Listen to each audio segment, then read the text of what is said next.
commercialization aspect of our research. And while we reap benefits from being on the university campus, we believe that our presence on campus is also of benefit to U of H. We bring the expertise of drug development and commercialization, enabling translational research. And of course, any successful commercialization of our research programs will bring more investment to the U of H, enhancing their research capabilities and also enhancing their reputation on an international scale. So the second key component of our company is that we have a strong therapeutic area focus. We're focused on infectious diseases. We want to identify and develop new therapies for drug-resistant infections. And within infectious diseases, we have programs in antibacterials, antifungals, and antiparasitics. With the antibacterials, the unmet clinical need is driven by the fact that there is a lot of multi-drug resistant infections, particularly in the hospital setting. And so our focus is on the so-called escape pathogens. These are pathogens that are most likely to be found in a nosocomial setting. The gram-positives like Enterococcus, Staphylococcus, gram-negatives like Klebsiella, Acinetobacter, Pseudomonas, E. coli. And these are pathogens that are more difficult to treat.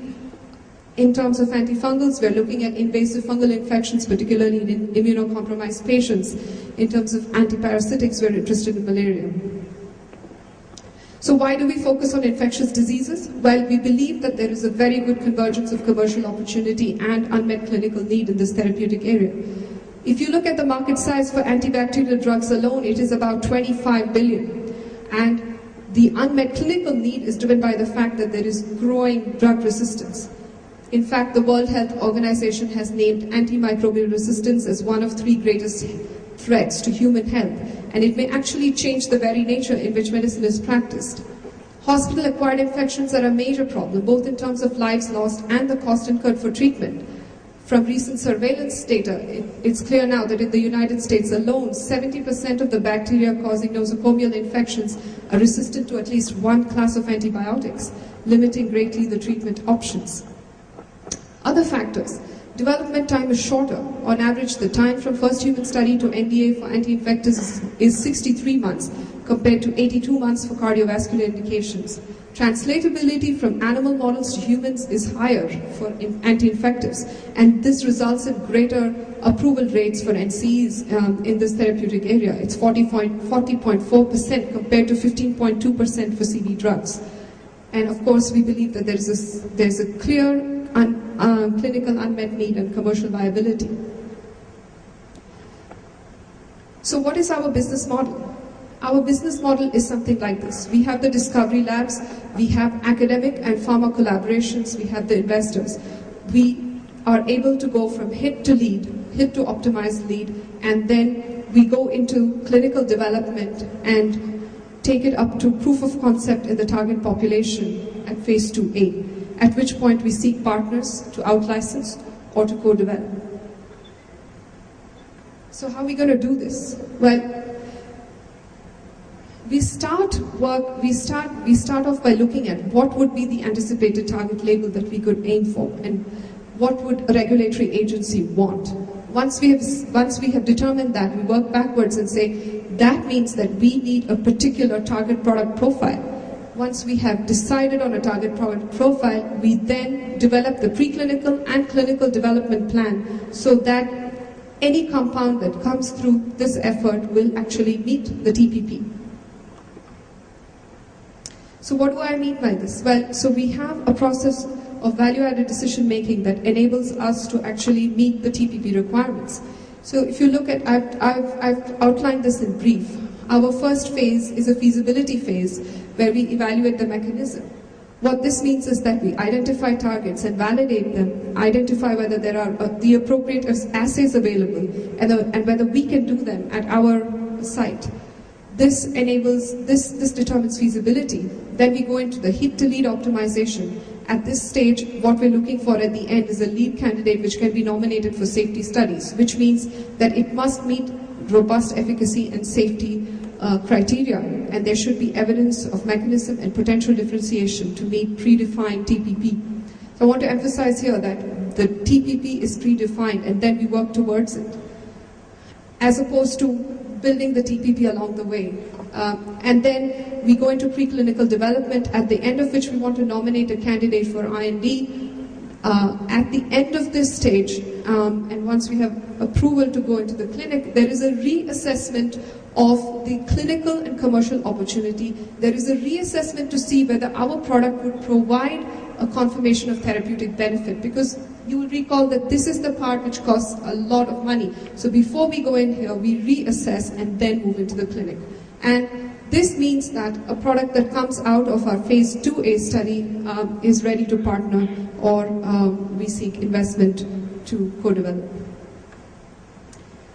So as an example of how we work, I'm going to take you through how we've designed our malaria program.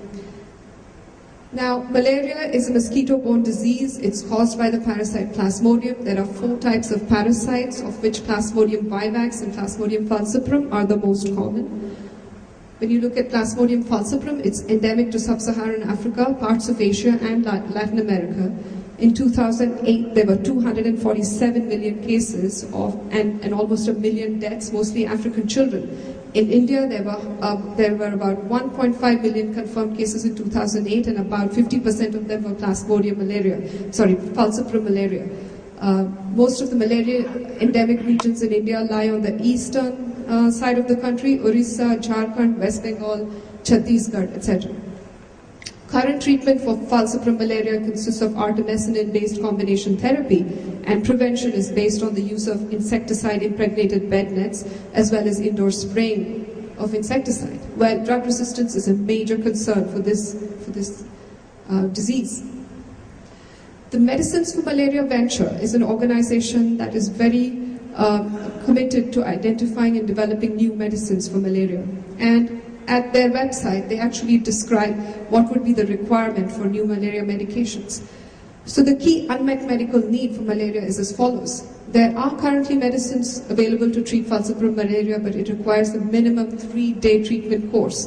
MMV is looking for a drug that will be effective with single administration. Second, Plasmodium vivax, which is the most prevalent species actually in India and Southeast Asia. It has the ability to remain dormant in the liver and reactivate over a period of time. This leads to relapses. And current therapy is primaquine, but primaquine is contraindicated for people with the G6PD deficiency because there is incidence of hemolysis. So MMV is currently looking for new molecules that will put an end to the relapse. Based on this unmet clinical need, they have put together a TPP for what would succeed or what would meet the criteria. And the parameters are listed here on the left. The key parameters are clinical anti-relapse activity. So a new compound would have to prevent relapse. A new compound would have to prevent transmission. The new compound would have to have oral bioavailability. The dosing regimen as well as the safety has been described. There should be no hemolysis in G6PD deficient patients. And even the cost of the treatment has been outlined for this TPP. And stability. So now that there is a TPP in place, which MMV has put together, then what is the Vitas Pharma approach? Well, then we put together a workflow, a plan, which will allow us to meet the TPP requirements. And this is one example of a workflow. We identify what cell-free in vitro assay we want to start with. We identify what would be the next assay and the next assay and the next assay. And this cascade of assays as well as studies that are outlined here are designed to meet the specific requirements of the TPP. Not just that, we define the criteria which the compounds will need to meet in order to move from one assay to the next or from one phase to the next. This process actually enables us to get to an IND candidate which is to the required standard of efficacy and safety and meets the parameters outlined in the TPP. So in summary, what I'd like to leave you with is that the DST, TBI, University of Hyderabad, Vitas Pharma partnership provides a platform for drug discovery in a cost-effective manner. The partnership provides opportunities for innovation and entrepreneurship. Any successful outcome would add to the armament of medicines for effective management of infectious diseases, leading to both reduced morbidity and mortality. We believe that given our sharp therapeutic area focus and our commercial focus and the support of the TBI, we're well positioned to deliver products of differentiated value.